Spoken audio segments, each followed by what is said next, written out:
Hello everybody. What we're going to be having a look at in today's quick hints and tips video is the use of apostrophes for omission or contraction. So there are two main reasons why we use apostrophes in the English language.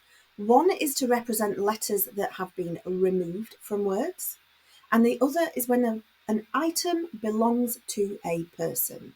Now, for the sake of today's video, we're just going to be looking at the first variation of those, which are apostrophes of omission or contraction, whereas possessive apostrophes requires a lot more detail, so I'll be saving that for a separate video in the near future.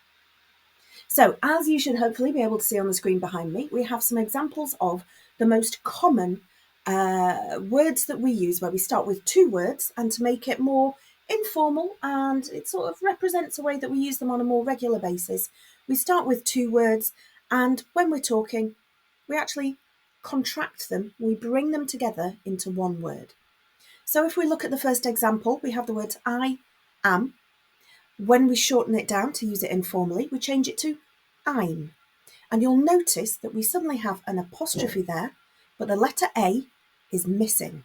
And the apostrophe shows that the letter has been removed. It has been omitted. It has been taken away.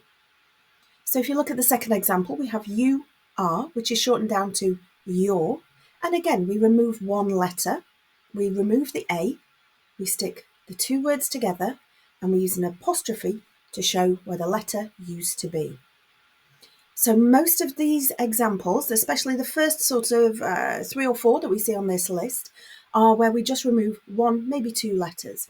There are examples where we actually remove more when we throw two words together, but we'll come to those in a moment. So the next examples, we have we will. This is an example of one where we don't just remove one letter, we remove two.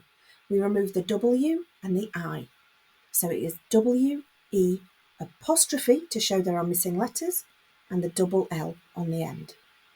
Look at the next example. He is shortened down to he's. So we have H-E apostrophe to show that the S is missing, and then the S on the end. The most common variations of these that we probably see on a sort of day-to-day basis are the nots: could not, would not, should not, have not. And we reduce that, we get rid of the O in the not, and we change it to N-T. And then the second most popular one that I think we use is probably could have, should have, would have, which we reduce it down to could have, should have, would have. But instead of reducing just one letter, in this case it's two. It's the H and the A of could have, would have. Be very careful, because would have sounds very similar to would of, which is grammatically incorrect. We need to be sure that we're using those original two words are correct. Could have, would have, should have. So that's it. Just a very, very brief look through these apostrophes of omission or contraction. So it's where we're reducing from two words into one, and to show that letters have been omitted or removed, we use an apostrophe. As always, if you would like some worksheets, fact sheets, or to book a one-to-one to discuss this further, please don't hesitate to get in touch. I hope this has been of some help. See you in the next one.